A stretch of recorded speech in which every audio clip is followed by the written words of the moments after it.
Sorry if it's a bit quiet, it's quite late, I didn't want to wake anyone up. This is a video response to a video entitled Too Pretty to Cut Yourself. I think it's a really important topic because it's a view that a lot of people hold, and it's people who think that there has to be an outward showing reason, something that can be seen for someone to want to hurt themselves. But I think that no reason that anybody has to do that to themselves, whatever the reason may be, however small it might sound to other people, it's not an invalid reason. It's always a good reason to feel that way. Although I don't personally ever get you're too pretty to cut yourself, presumably because I'm not, but I don't see why it would make a difference, really. It's exactly the same as saying that ugly people deserve to cut themselves, and well, that's obviously not true. I mean, it's not fair to say that anybody deserves that. Nobody deserves to feel that way. I also hate the people that say that you can't have an eating disorder because you're not skinny. It comes from people who have no idea about eating disorders and how they can make a person feel. It feels as though you can't get any support for an eating disorder unless you're dangerously thin, which isn't really a great message to put across to people. I don't know, it just feels wrong that people assume that you have to be really skinny to have problems with your eating, or serious problems that need help.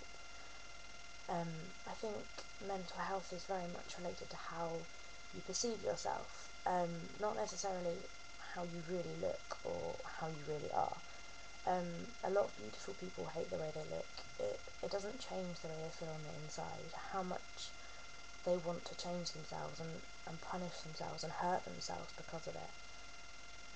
It's the way that you feel isn't about money, it's not about intelligence, it's not about looks. Not at all. There are a lot of people that are happy with the way they look and they still feel that pain coming from another area of their life, like school or work or their family. And it can be due to so many different reasons. Like at school, the teachers said to me that I was too clever to cut myself, that I should know better and I shouldn't resort to something like that because it's just a stupid thing to do. And it hurt me a lot because, of course, I knew that cutting myself wasn't the way to solve all my problems, but I still couldn't stop doing it. Being clever didn't stop me from hurting, it didn't stop me from wanting to find a way to cope with that pain.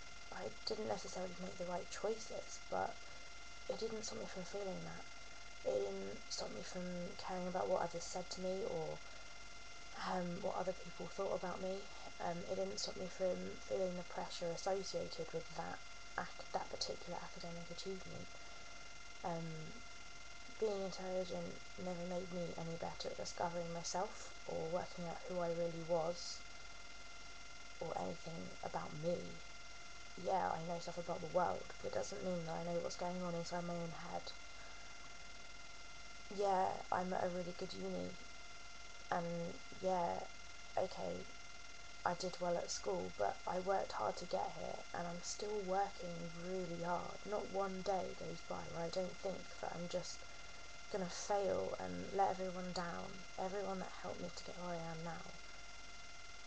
I feel as though I'm not gonna make it, but I have to try, I have to keep trying, and I have to keep working at it because I've got so far. I feel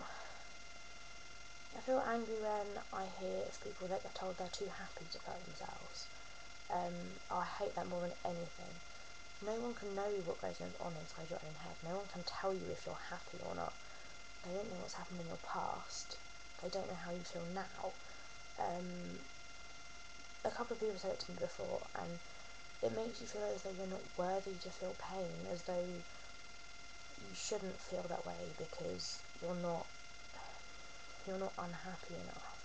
Like, it feels like you're living in a bubble that a bubble that no one can see through, and people just assume that you're happy because you look happy on the outside, because you're coping with day-to-day life. You get up, you paint a smile on your face every morning, and you have the strength to go and face that pain. You kind of keep it locked up inside you, so you can kind of live functionally. You can do things that you want to do, because otherwise it would just overcome you. But inside you're screaming for help just as loudly as the person who can't get out of bed, who won't face that pain every day. You need help just as much as someone who just accepts a life of unhappiness and gives up. You still need that help, even if you appear to be happy. For you to do something like cutting yourself, you're obviously not happy. You're obviously not okay, and people should never assume that you are from what they can see on the outside. If people were smart and they were gonna, people seem so quick to jump to, oh, you're pretty, so you shouldn't be cutting yourself, you must be happy. Oh, you look happy. Oh, you're clever, so you shouldn't be cutting yourself. Well, if they were that smart at seeing outside visual clues, maybe they should look at the fact that you cut yourself and see it as a sign that you're obviously unhappy, that there's obviously something wrong, and you need that help. I guess that's pretty much all I want to say, apart from I think it's an important issue, and it's interesting to see what other people feel about it, I suppose.